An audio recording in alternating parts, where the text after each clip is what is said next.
आज बाप दादा चारों ओर के अपने अति लाडले सिकिलते ब्राह्मण बच्चों में से विशेष ब्राह्मण जीवन की विशेषता संपन्न बच्चों को देख रहे हैं।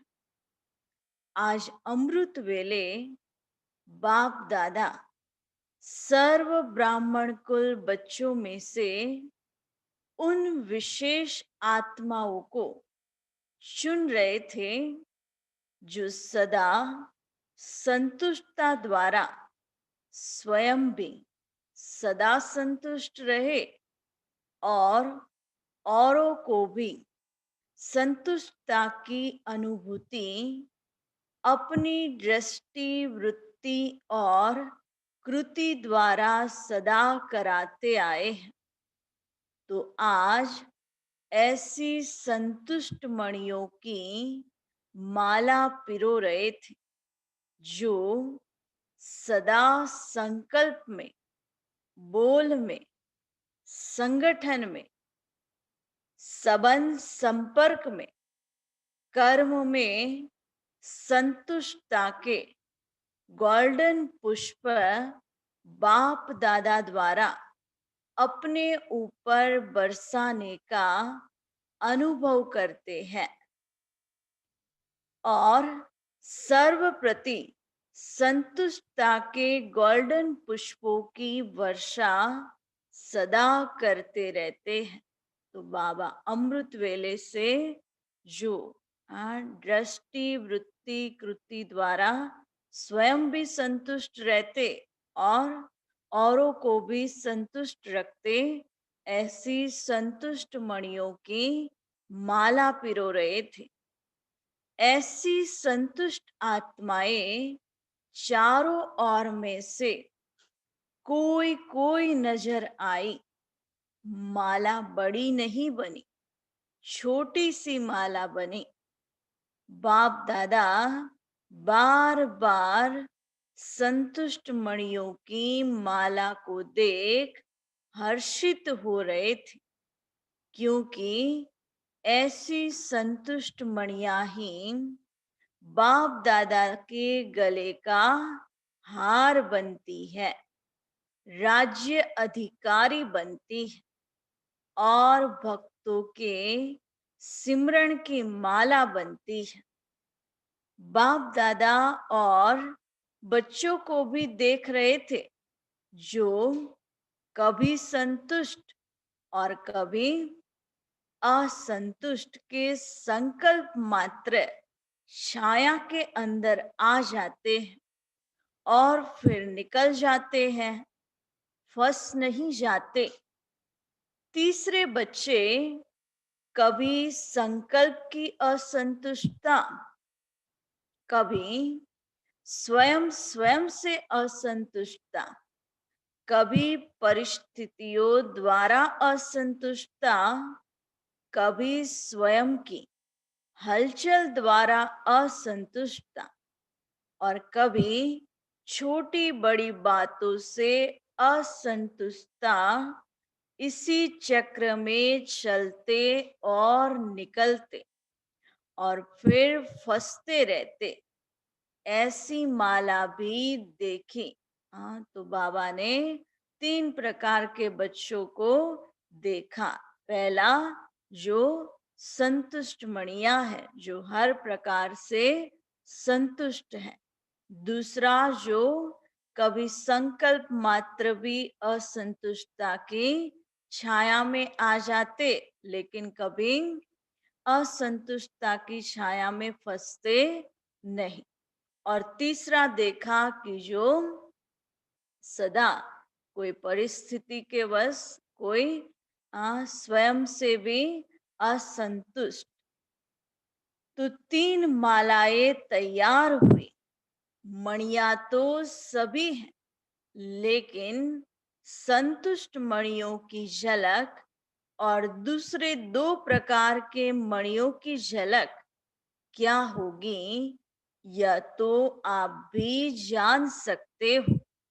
ब्रह्मा बाप बार बार तीनों माला को देखते हुए हर्षित भी हो रहे थे, साथ साथ प्रयत्न कर रहे थे कि दूसरे नंबर की माला की मणियां पहली माला में आ जाए।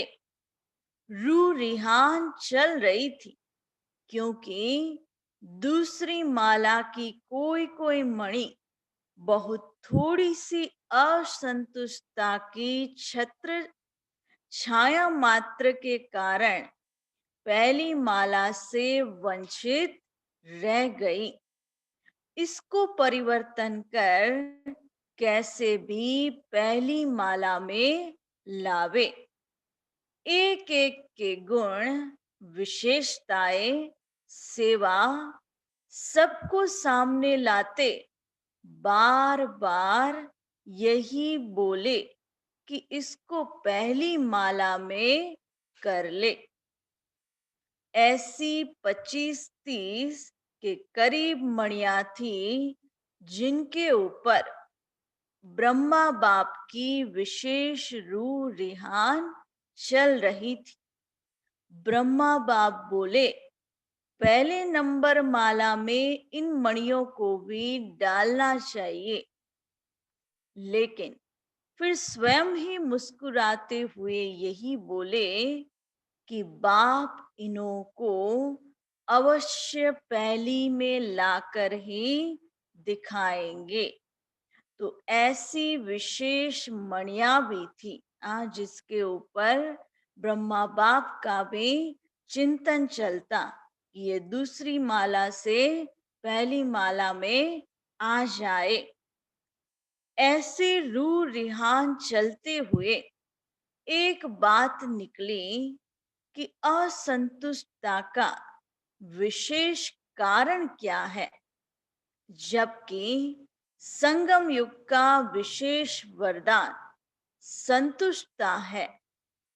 फिर भी वरदाता से वरदान प्राप्त वरदानी आत्माएं दूसरे नंबर की माला में क्यों रहती है? दूसरे नंबर की माला माना जो कभी कभी संकल्प मात्र की भी असंतुष्टता की छाया में आ जाती। संतुष्टता का बीज सर्व प्राप्तियां है और असंतुष्टता का बीज स्थूल या सूक्ष्म अप्राप्ति है। जब ब्राह्मणों का गायन है, कौन सा? अप्राप्त नहीं कोई वस्तु ब्राह्मणों के खजाने में अथवा ब्राह्मणों के जीवन में कोई अप्राप्ति नहीं। फिर असंतुष्टता क्यों? क्या वरदाता ने वरदान देने में अंतर रखा या लेने वालों ने अंतर कर लिया? क्या हुआ? वरदाता बाप ने देने में अंतर रखा या बच्चों ने लेने में अंतर रखा? जब वरदाता दाता के भंडार भरपूर है, इतने भरपूर है जो आपके अर्थात श्रेष्ठ निमित्त आत्माओं के, जो बहुत काल के ब्रह्मा कुमार ब्रह्मा कुमारी बन गए हैं, उन्हों की 21 जन्मों की वंशावली और फिर उनके भक्तों की भी वंशावली, वो भी उन प्राप्तियों के आधार पर चलते रहेंगे। देखो दाता का भंडार इतना बड़ा है कि हम स्वयं भी उस भंडारे से चलते, हमारी वंशावली, हमारे भक्त और भक्तों की भी वंशावली उसी आधार पर चलती। इतनी बड़ी प्राप्ति फिर भी असंतुष्टता क्यों? अखूट खजाना सभी को प्राप्त है,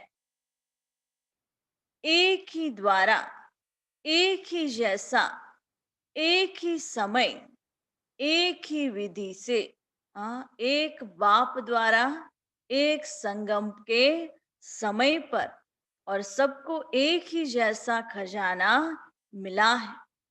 लेकिन प्राप्त हुए खजाने को हर समय कार्य में नहीं लगाते, अर्थात स्मृति में नहीं रखते। मुख से खुश होते हैं, लेकिन दिल से खुश नहीं होते। दिमाग की खुशी है, दिल की खुशी नहीं। कारण प्राप्तियों के खजानों को स्मृति स्वरूप बन कार्य में नहीं लगाते। स्मृति रहती है, लेकिन स्मृति स्वरूप में नहीं आते। प्राप्ति बेहद की है, लेकिन उनको कहाँ कहाँ हद की प्राप्ति में परिवर्तन कर लेते हो। इस कारण हद अर्थात अल्पकाल की प्राप्ति की इच्छा बेहद की प्राप्ति के फल स्वरूप, जो सदा संतुष्टता की अनुभूति हो, उससे वंचित कर देती है। हद की प्राप्ति दिलों में हद डाल देती है, इसलिए असंतुष्टता की अनुभूति होती है। सेवा में हद डाल देते हैं, क्योंकि हद की इच्छा का फल मन इच्छित फल नहीं प्राप्त होता। हद की इच्छाओं का फल अल्पकाल की पूर्ति वाला होता है, इसलिए अभी अभी संतुष्टता, अभी अभी असंतुष्टता हो जाती है। हद बेहद का नशा अनुभव कराने नहीं देता है, इसलिए विशेष चेक करो, कि बेहद की प्राप्ति होते हुए भी हम हद में क्यों आ जाते, अल्पकाल के सुख में क्यों खुश होना चाहते। विशेष चेक करो कि मन की अर्थात स्वयं की संतुष्टता सर्व की संतुष्टता अनुभव होती है। संतुष्टता की निशानी व मन से, दिल से, सर्व से, बाप से, ड्रामा से संतुष्ट होंगे।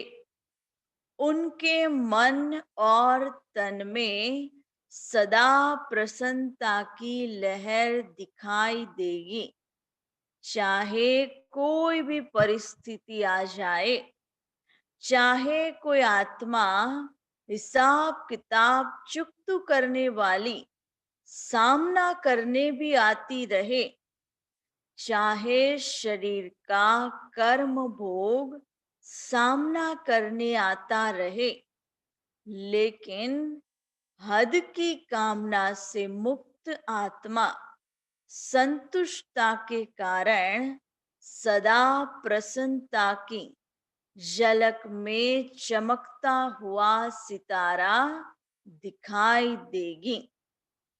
प्रसन्न चित्त कभी कोई बात में प्रश्न चित्त नहीं होंगे। प्रश्न है तो प्रसन्न नहीं। प्रसन्न चित्त की निशानी वह सदा निस्वार्थी और सदा सभी को निर्दोष अनुभव करेगा। किसी और के ऊपर दोष नहीं रखेगा, न भाग्य विधाता के ऊपर कि मेरा भाग्य ऐसा बनाया, न ड्रामा के ऊपर कि मेरा ड्रामा में ही पार्ट ऐसा है, न व्यक्ति पर कि इसका स्वभाव संस्कार ऐसा है, न प्रकृति के ऊपर कि प्रकृति का वायुमंडल ऐसा है, न शरीर के हिसाब किताब पर कि मेरा शरीर ही ऐसा है। हाँ, तो जो प्रसन्न चित्त होंगे वो कोई भी मन में प्रश्न चित्त नहीं होगा, किसी भी प्रकार का दोष न भाग्य विधाता बाप के ऊपर डालेंगे, न ड्रामा के ऊपर, न प्रकृति के ऊपर। निर्दोष वृत्ति दृष्टि वाले तो संगम युग की विशेषता संतुष्टता है, और संतुष्टता की निशानी प्रसन्नता है।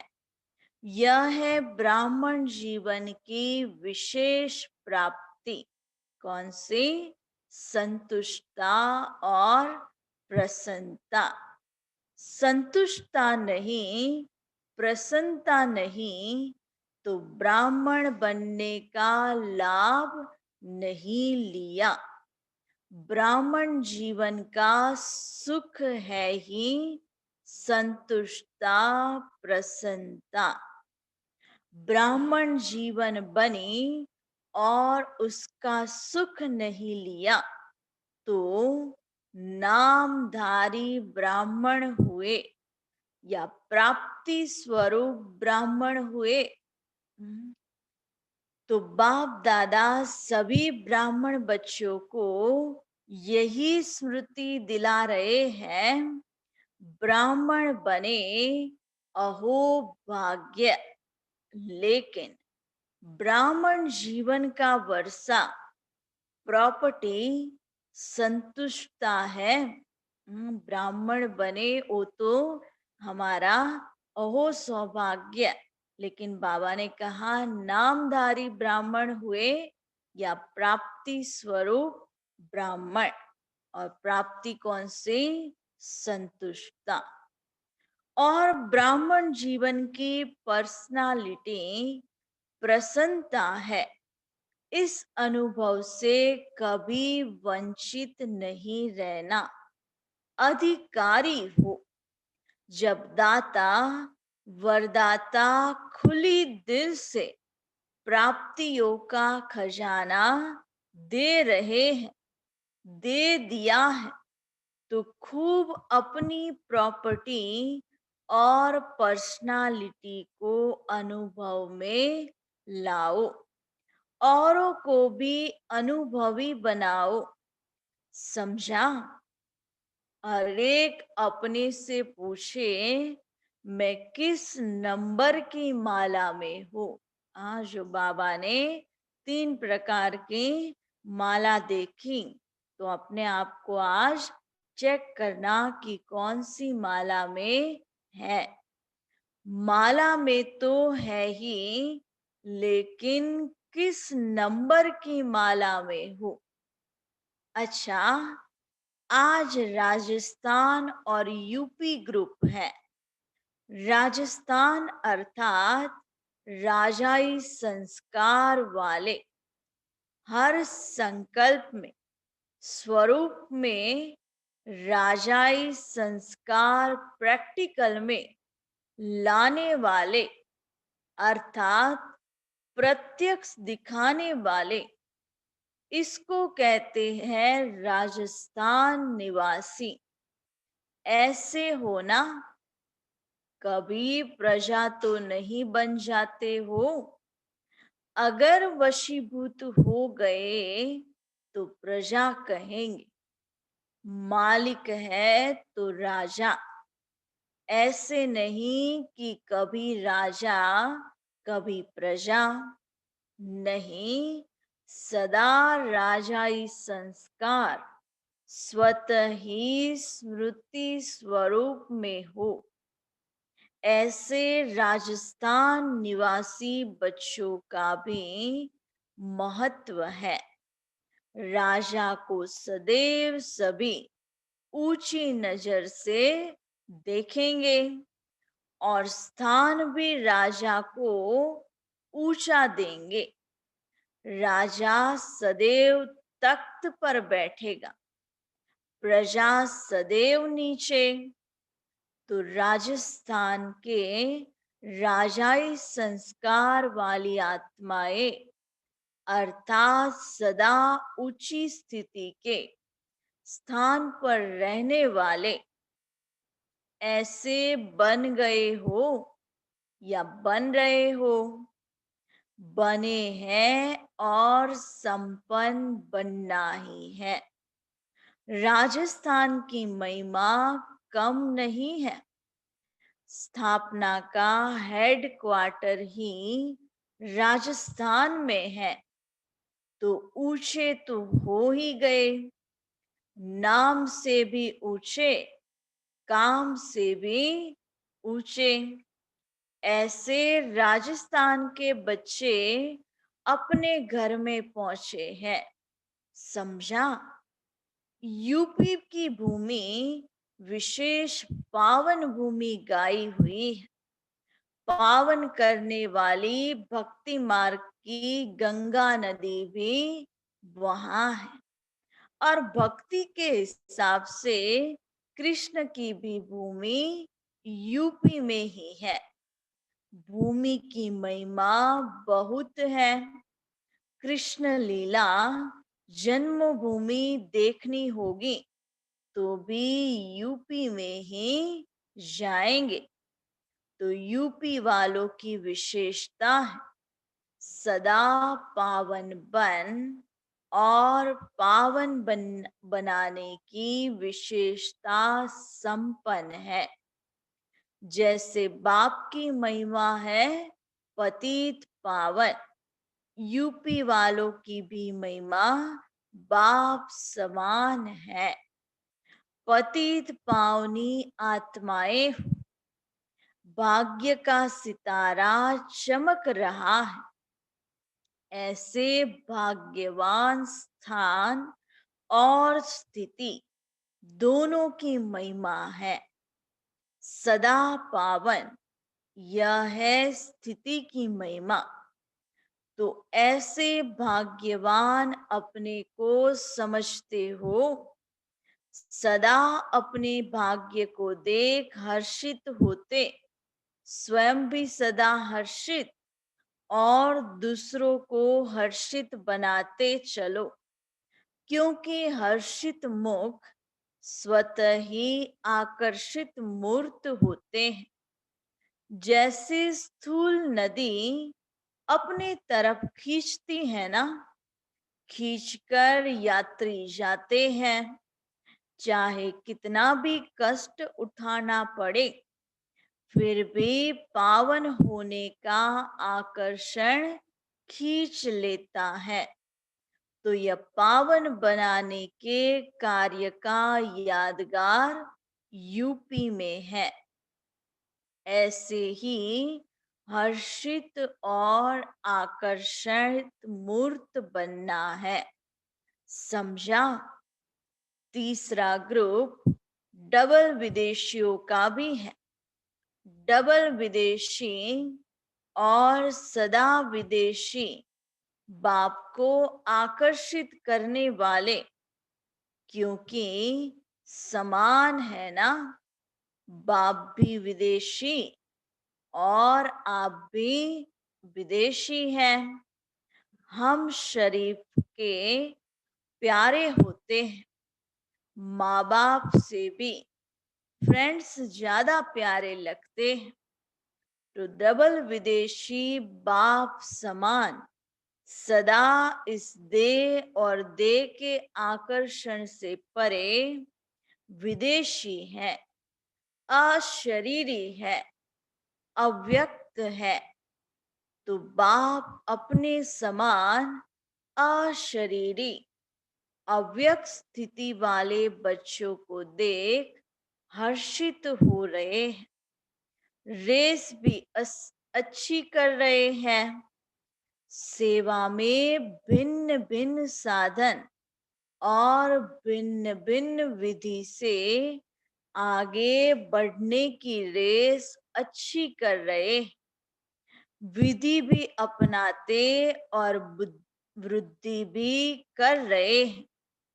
इसलिए बाप दादा चारों ओर के डबल विदेशी बच्चों की सेवा की बधाई भी देते और स्वयं के वृद्धि की स्मृति भी दिलाते हैं।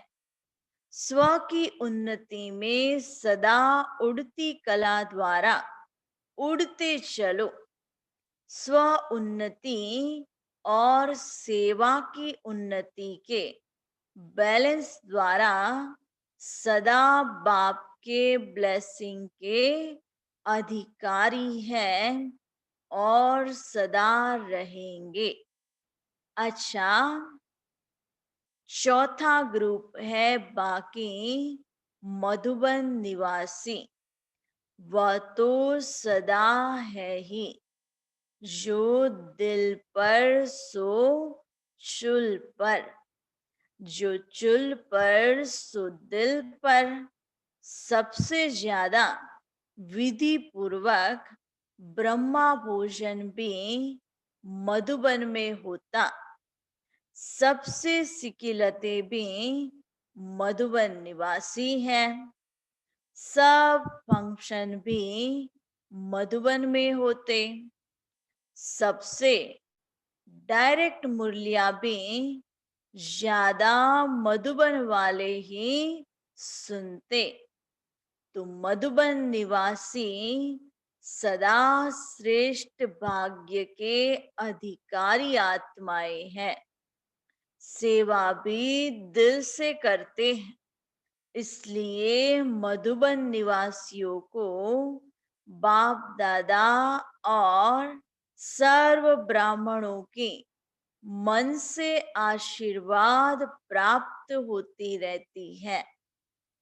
अच्छा, चारों ओर की सर्व बाप दादा की विशेष संतुष्ट मणियों को बाप दादा की विशेष याद प्यार, साथ साथ सर्व भाग्यशाली ब्राह्मण जीवन प्राप्त करने वाले कोटों में कोई में भी कोई सिकिलती आत्माओं को बाप दादा के शुभ संकल्प को संपन्न करने वाली आत्माओं को संगम युगी ब्राह्मण जीवन की प्रॉपर्टी के संपूर्ण अधिकार प्राप्त करने वाली आत्माओं को विधाता और वरदाता बाप दादा की बहुत बहुत याद प्यार स्वीकार हो।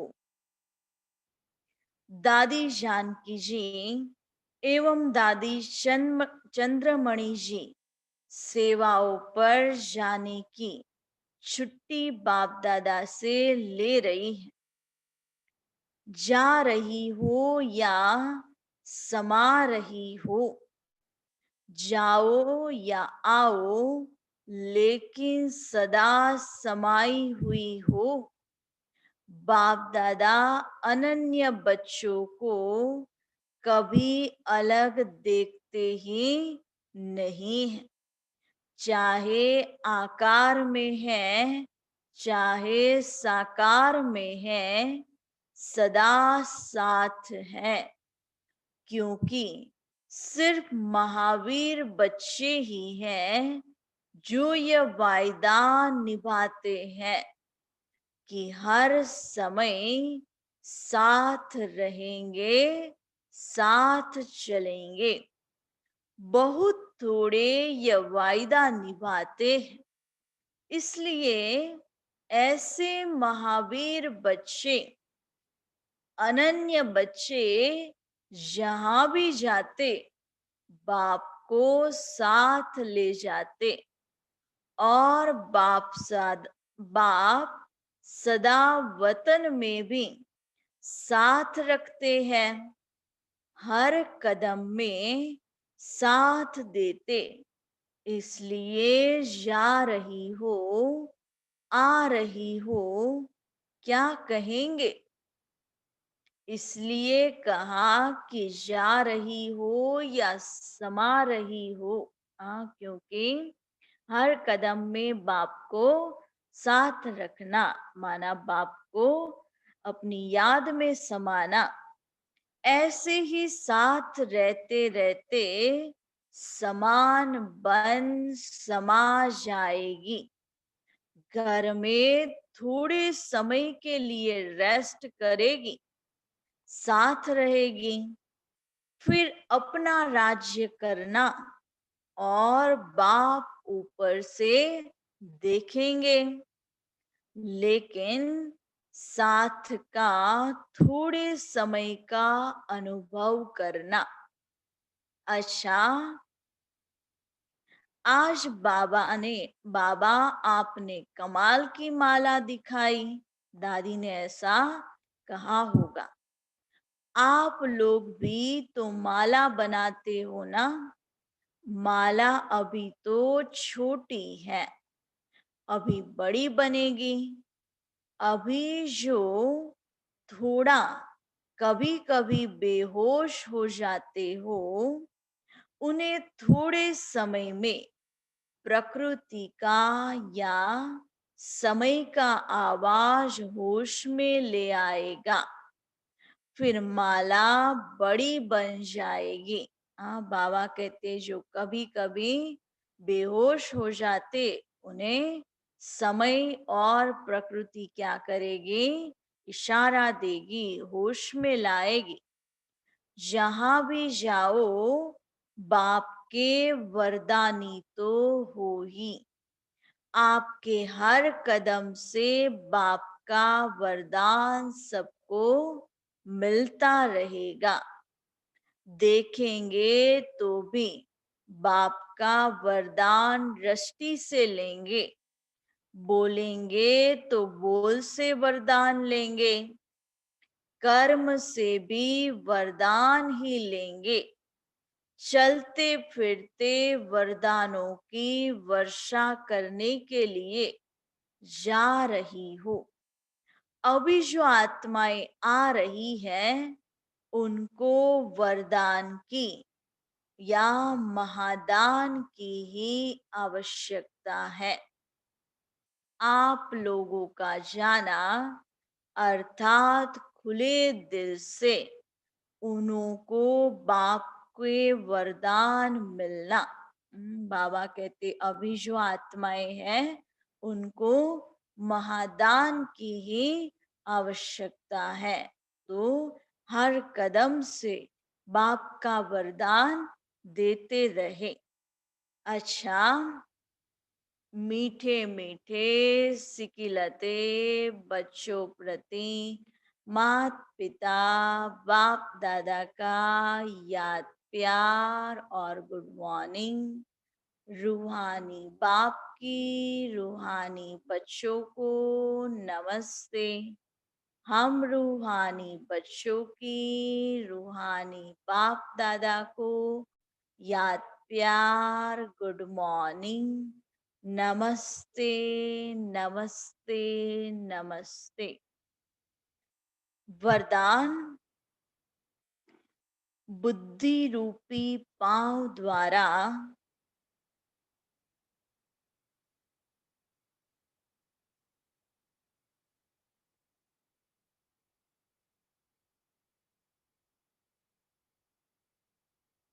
इस 5 तत्वों की आकर्षण से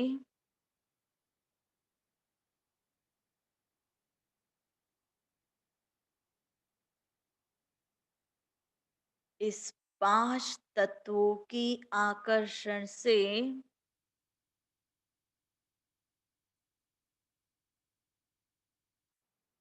परे रहने वाले फरिश्ता स्वरूप भव।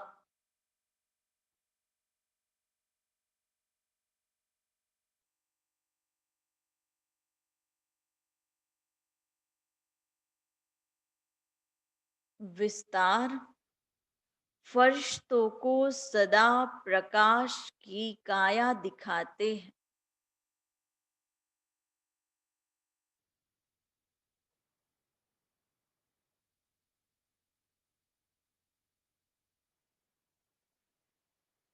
प्रकाश की काया वाले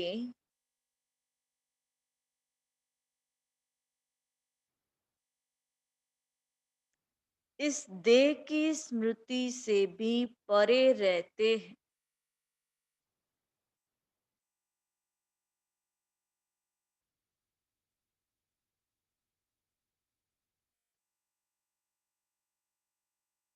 उनके बुद्धि रूपी पांव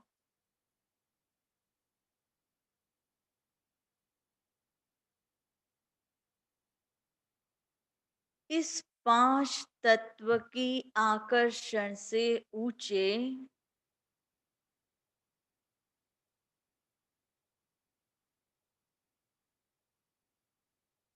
अर्थात परे होते हैं।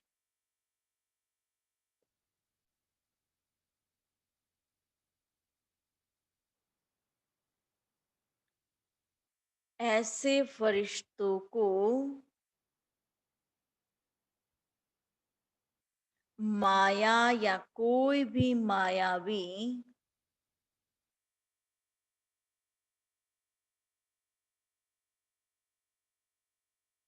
टच नहीं कर सकते।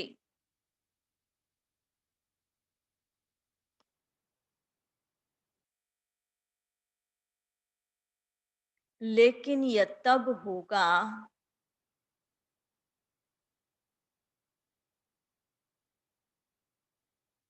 जब कभी किसी के अधीन नहीं होंगे।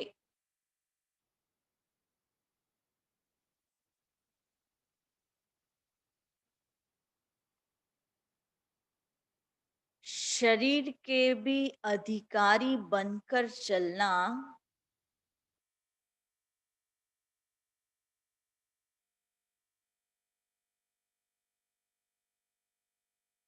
माया के भी अधिकारी बनना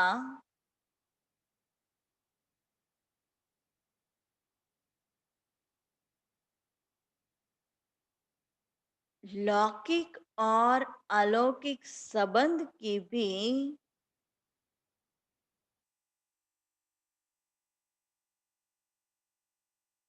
अधीनता में नहीं आना।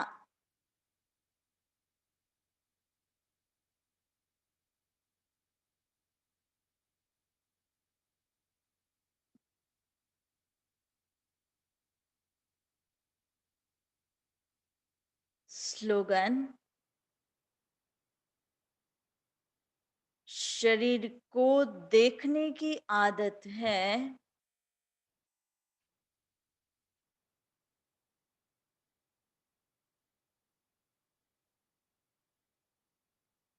शरीर को देखने की आदत है तो लाइट का शरीर देखो।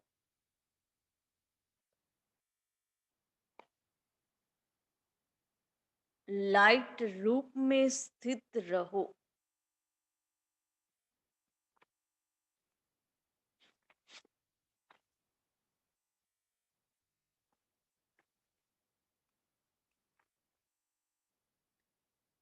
अव्यक्त स्थिति के लिए आज की पॉइंट है अपने हर संकल्प को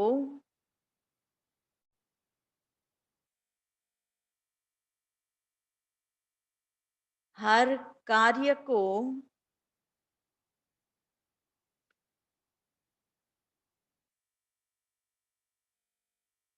अव्यक्त बल से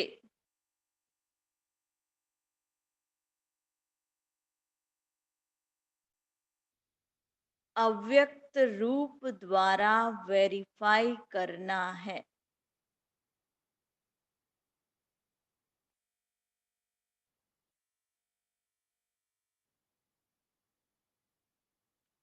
साथी और साथ के अनुभव से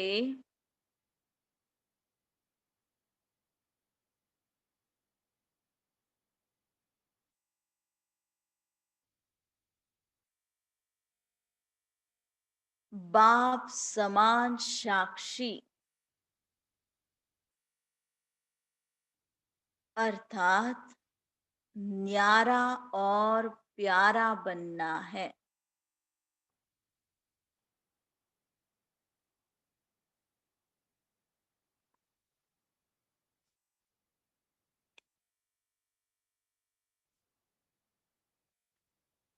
ब्रह्मा बाप का तीसरा कदम लौकिकता में अलौकिकता का अनुभव। लौकिकता में अलौकिकता का अनुभव। जैसे ब्रह्मा बाप कोई भी कर्म करते सदा अपनी फरिश्ता स्थिति में रहे।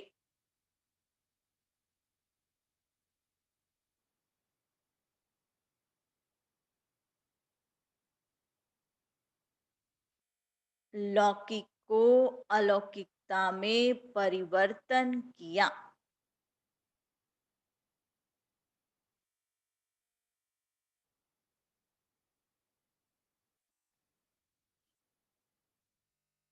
कर्म और संस्कारों में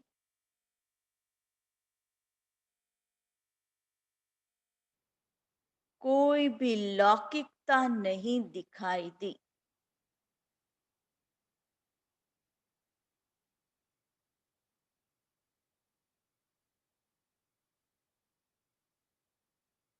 सोचना, बोलना और करना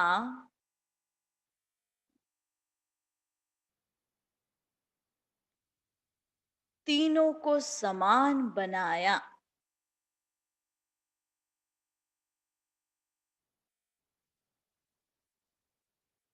ऐसे फॉलो फादर करो।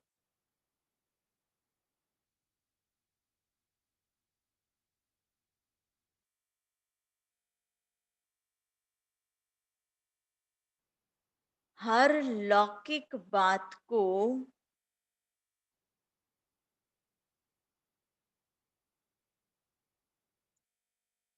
देखने, सुनने, बोले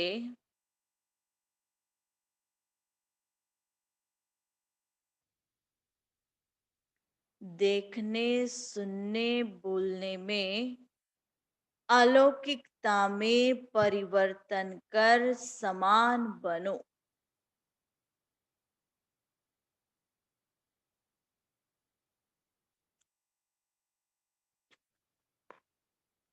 आज का वरदान क्या था? निरोगी भवा। हाँ, तो सबने अमृत वेले से निरोगी भव का वरदान लिया भी होगा और पूरे दिन भी यही अभ्यास करना है। कल का वरदान है मन मना भव। ओम शांति।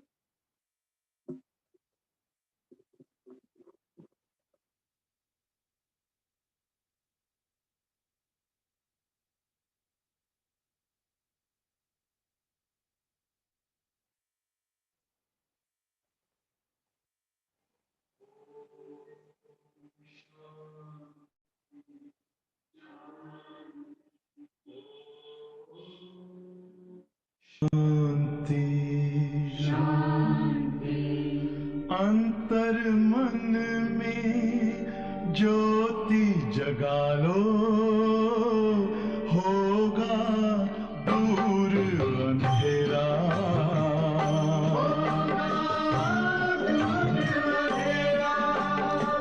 शिव का कर लो ध्यान, आ रहा पावन पुण्य सवेरा।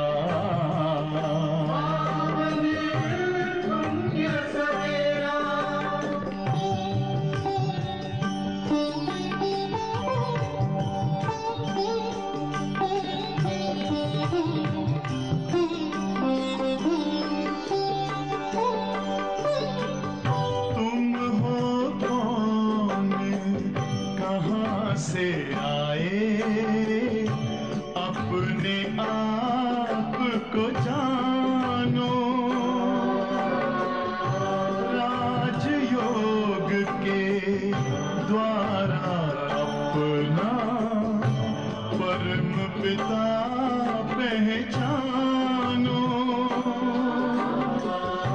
इसी राजपथ पर चलकर तुम पालो अपना बसेरा।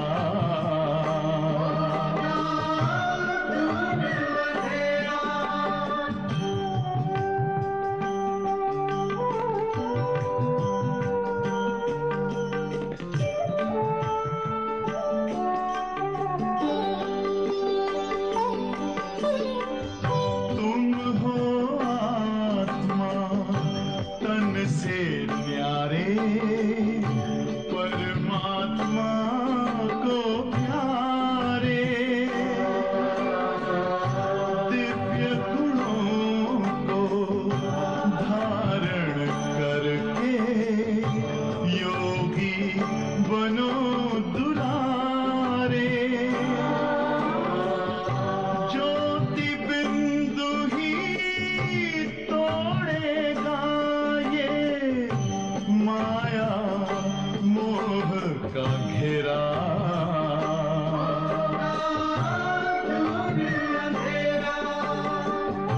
अंतर मन में ज्योति जगा लो, होगा